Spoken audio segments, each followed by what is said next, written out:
Hi kids, this is DJ VJ. Are you ready for a short quiz? Kung ganon, kumuha ka na ng lapis at papel. Lagyan ng numero ang iyong papel, 1 to 5. At lagyan ng check kung ang fraction ay nasa lowest term. At X naman kung hindi. Are you guys ready? Here's number 1.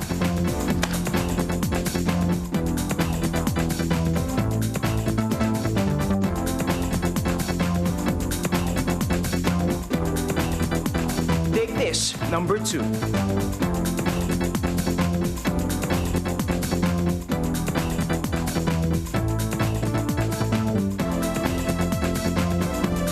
Check out number 3.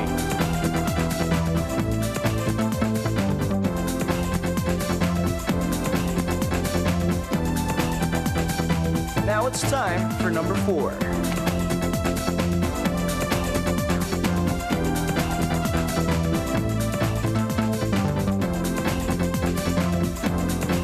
Here's the clincher, number 5.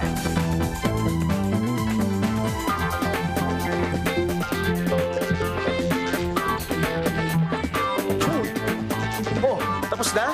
I-check naman natin ang inyong mga sagot. Number 1, check. Lowest term na ang 4 nines.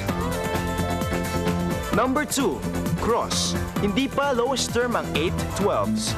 2/3 ang lowest term nito. Number 3, check. Lowest term na ang 1/4. Number 4, cross. Hindi pa nasa lowest term ang 2/8. Pwede pang i-divide ang 2 at 8 sa 2 para maging 1/4. Number 5, check. Lowest term na ang 2/3. So, if it's 5 over 5, I give you a high five. This is DJ VJ saying, ang galing mo! Yo mo!